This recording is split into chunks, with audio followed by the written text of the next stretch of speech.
جلت قدرت اللہ۔ مدینہ ہجرت کرنے کے بعد جنگیں تو سال میں کچھ ہی دنوں کے لیے ہوتی تھی، جیسے بدر، احد، خندق۔ تو باقی سارا سال مدینہ کے مسلمان کیا کیا کرتے تھے؟ بزنس۔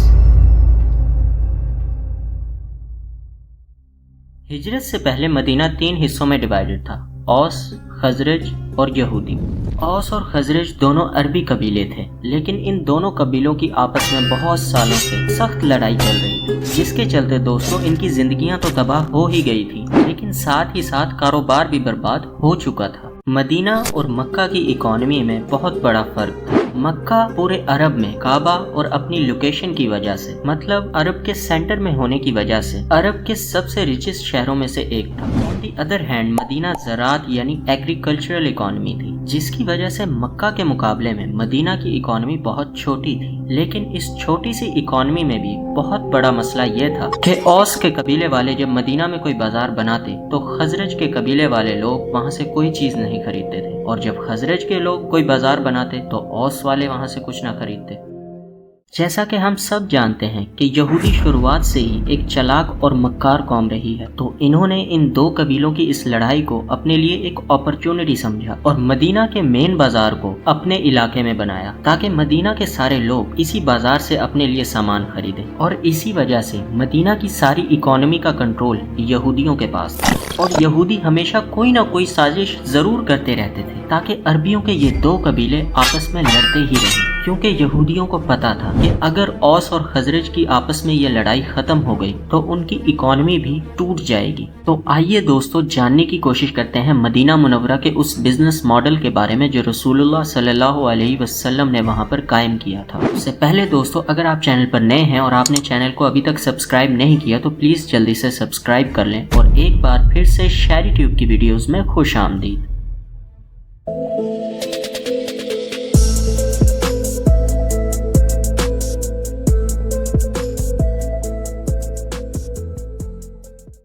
رسول اللہ صلی اللہ علیہ وسلم جب مکہ سے مدینہ ہجرت کر کے آئے تو ان کے ساتھ مکہ کے صرف غریب صحابی نہیں بلکہ کچھ بہت ہی امیر بزنس مین بھی ساتھ تھے، جن میں سے top of the line one عبد الرحمن بن عوف اور حضرت عثمان رضی اللہ تعالیٰ عنہ تھے۔ یہ لوگ مکہ کے سب سے ریچ لوگوں میں سے ایک تھے، جنہوں نے مکہ میں اپنا سب کچھ چھوڑ کر رسول اللہ صلی اللہ علیہ وسلم کے ساتھ مدینہ ہجرت فرمائی۔ آپ صلی اللہ علیہ وسلم کے ساتھ جو لوگ مدینہ ہجرت کر کے آئے ان لوگوں کے پاس رہنے کی جگہ تھی اور نہ ہی کوئی بزنس، تو آپ صلی اللہ علیہ وسلم نے مکہ کے مہاجرین کو مدینہ کے انصار کے گھروں میں سیٹل کیا۔ عبد الرحمن بن عوف جو مکہ کے سب سے ریچ لوگوں میں سے ایک تھے، ان کو مدینہ کے سب سے ریچ لوگوں میں سے ایک سعد بن ربی کے ساتھ سیٹل کیا۔ سعد بن ربی کے پاس جو کچھ بھی تھا اس کا آدھا انہوں نے عبد الرحمن بن عوف رضی اللہ تعالی عنہ کو دینے کی آفر کی، لیکن عبد الرحمن بن عوف نے انہیں کہا کہ تھینک یو ویری مچ، مجھے ان میں سے کسی چیز کی ضرورت نہیں، مجھے صرف بازار کا راستہ دکھائیں۔ تو وہ انہیں مدینہ کے بازار یہودیوں کے بازار لے کر آئے، جہاں پر آ کر انہوں نے دیکھا کہ مدینہ کی اکانومی کا سارا کنٹرول یہودیوں کے ہاتھ میں ہے، اینڈ اس ساری منوپلی کو ایک یہودی ابو رافع کنٹرول کرتا ہے، جو اس پوری مارکیٹ کی پرائسز کو سیٹ کرتا ہے، جس سے صرف یہودیوں کو فائدہ ہوتا ہے اور عربیوں کو صرف اور صرف نقصان ہوتا ہے۔ آپ صلی اللہ علیہ وسلم نے مدینہ میں آ کر دیکھا کہ یہودیوں نے مدینہ کی اکانومی کو 3 طرح سے کنٹرول کر رکھا ہے، جس میں سب سے پہلا نمبر آتا ہے مارکیٹ، مطلب مدینہ کی واحد مارکیٹ یہودیوں کے کنٹرول میں تھی، ٹھیک اسی طرح جس طرح آج پوری دنیا کی مارکیٹ انہی کے کنٹرول میں ہے۔ دوسرے نمبر پر آتا ہے سود۔ تو پھر مدینہ کے عرب کیوں اس کے خلاف کوئی ایکشن نہیں اٹھاتے تھے؟ کیونکہ یہودیوں نے عرب لیڈرز کو سود پر بہت زیادہ قرضہ دے رکھا تھا، جس کی وجہ سے عرب لیڈرز ان قرضوں میں پھنس کر ہمیشہ یہودیوں کے غلام ہی رہتے تھے، ٹھیک ویسے ہی جیسے آج مسلم امہ ان کے قرضوں کی غلام ہے۔ تیسرے نمبر پر آتا ہے انٹرٹینمنٹ۔ یہودیوں نے مسلمانوں کو ناچ گانے اور گیمز میں پھنسایا ہوا تھا تاکہ ان کو کبھی ان چیزوں کا احساس ہی نہ ہو،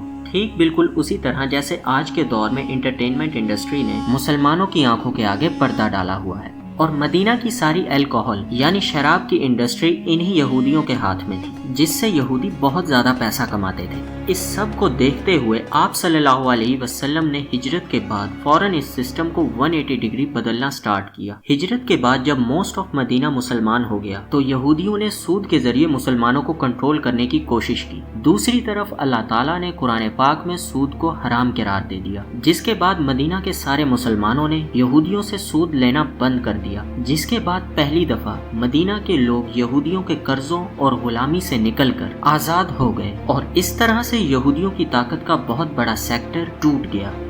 اسلام قبول کرنے کے بعد مدینہ کے مسلمانوں نے اپنی پرانی جہالت کی روایات ساری ختم کر دی۔ بعد میں قرآن نے بھی شراب پر پابندی لگا دی۔ اس بدلاؤ کے چلتے یہودیوں کے سارے جہالت کے اڈے اور میخانے بند ہو گئے۔ زبردستی نہیں، بس وہاں کوئی مسلمان جاتا ہی نہیں تھا، جس سے یہودیوں کا ایک بہت بڑا سورس آف انکم ختم ہو گیا۔ اب آپ صلی اللہ علیہ وسلم کے پاس دو آپشنز تھے، یا تو یہودیوں کے بازار اور پروڈکٹس کا فل فلیجڈ بائیکاٹ کیا جائے، یا پھر مدینہ میں ایک ایسا بازار بنایا جائے جو کہ میرٹ کے بیسس پر یہودیوں کے بازار کی طاقت کو ختم کر دے۔ تو آپ صلی اللہ علیہ وسلم نے بائیکاٹ نہیں کیا، بلکہ مسجد نبوی کے بالکل قریب ایک نیا بازار بنایا، جسے آپ صلی اللہ علیہ وسلم خود کنٹرول کرنے لگے۔ اس بازار کو بالکل ماڈرن طریقے سے بنایا گیا، جس میں دکانوں کے درمیان 2 اونٹ یا پھر آج کے دور کے مطابق 2 گاڑیوں کے گزرنے کی جگہ تھی، جبکہ یہودیوں کا بازار بہت کنجسٹڈ اور ہر ٹائم رش سے بھرا ہوا ہوتا تھا۔ آپ صلی اللہ علیہ وسلم نے اس بازار میں ایک پراپر پولیس سسٹم بھی بنایا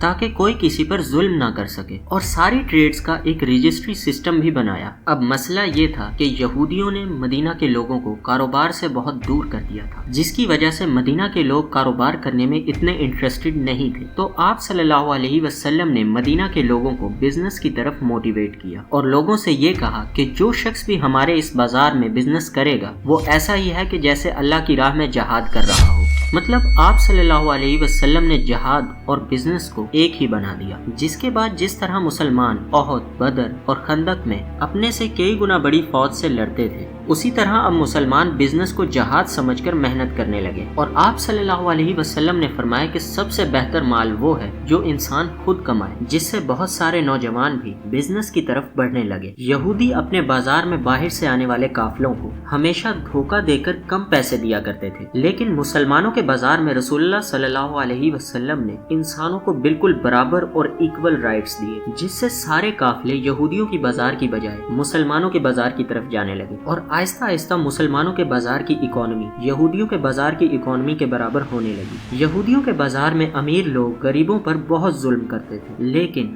آپ صلی اللہ علیہ وسلم نے فرمایا کہ مزدور کی تنخواہ اس کا پسینہ خشک ہونے سے پہلے اسے دی جائے، جو مزدور کے لیے تو اچھا تھا ہی، لیکن مزدور کے پیسے لے کر کہاں جائے گا؟ وہ اسی بازار سے کوئی اور چیز خریدے گا، جس کی وجہ سے مسلمانوں کے بازار میں ٹرانزیکشنز بہت تیزی سے ہونے لگے، اور لوگوں کے درمیان کیش فلو بہت تیزی سے بڑھنے لگا، اور آخر کار مسلمانوں کا یہ بازار یہودیوں سے آگے نکلنے لگا، اور عبد الرحمن بن عوف یہودیوں کے بازار میں ابو رافع کی طاقت کو ختم کر کے وہاں کے سب سے بڑے بزنس مین بن گئے، اور اس طرح مسلمانوں کے بازار میں یہودیوں کے بازار سے بھی زیادہ پیسہ آنے لگا۔ بٹ انہوں نے اپنا پیسہ یہودیوں کی طرح جمع نہیں کیا، بلکہ اپنے مال سے باقی غریب مسلمانوں کی مدد کی۔ فار ایگزامپل حضرت عثمان رضی اللہ تعالی عنہ نے اپنے بزنس کی طاقت سے ایک یہودی سے ایک کنواں خرید کر مدینہ کے مسلمانوں کے لیے پانی بالکل فری فراہم کیا، لیکن یہودی یہ سب دیکھ کر بالکل بھی خوش نہیں تھے، کیونکہ پہلے ان کا خیال یہ تھا کہ مسلمان ہمارا کیا ہی بگاڑ لیں گے، بلکہ ہم ان نئے مہاجرین کو اپنا غلام بنا کر اور زیادہ پیسہ کمائیں گے۔ اسی لیے جب مسلمان ہجرت کر کے مدینہ آئے تو یہودیوں نے مسلمانوں کے ساتھ ایگریمنٹ کیا کہ وہ مسلمانوں کے خلاف کبھی کسی کا ساتھ نہیں دیں گے،